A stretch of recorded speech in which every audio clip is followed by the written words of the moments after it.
Good morning, welcome to YouTube channel, Maribityang Weda. So, ang ibabidyo ko ngayong umaga. Kagabi, tumating sila ma'am galing ng Kabanatuan. May dala silang mangga. Itong mangga na ito galing sa Valenzuela, sa mami niya. Ito naman galing sa Kabanatuan, doon sa tito niya. So, ang mangga namin, dalawang pinagalingan.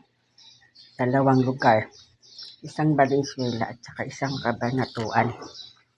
So ito sa amin, yung sa Valenzuela, bago ako umalis doon, binaunan ko to ng asukal, yung puno niya. Asukal na brown or white, may kasamang balat ng saging.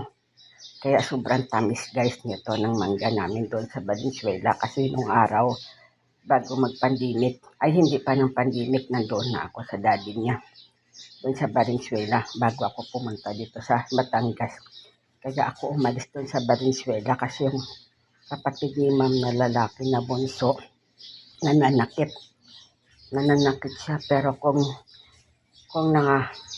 nakaano ako kaagad sa doktor, nakapag-medical agad sana nakulong na yung kapatid ni ma'am na bunso. Kaso lang inabot pa ako ng 24 hours.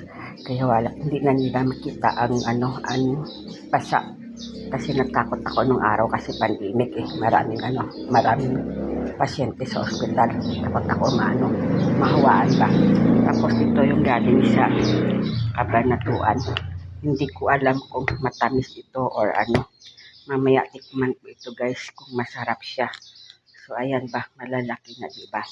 Malalaki sa Kabanatuan. Kasi last year pumunta kami doon sa Kabanatuan. Madaming mangga doon sa tito ni ma'am, sa kapatid ng mami niya.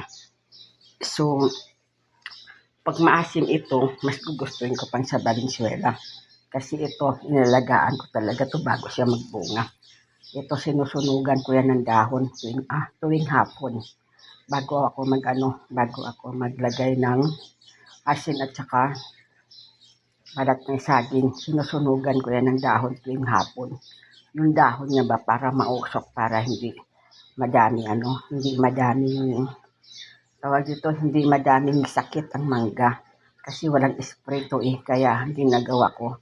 Tuwing hapon, sinusunugan ko siya ng dahon.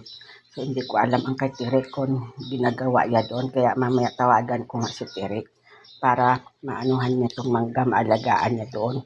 Yung katulong nila, mami ni ma'am doon. Kasi ako nung araw, sinusunugan ko yan kaya ang dami-daming bunga guys. So ito titikman ko ito mamaya yung galing sa Kabanatuan guys. So hanggang dito na lang ang aking video. Bye bye, God bless, kain tayo ng mangga.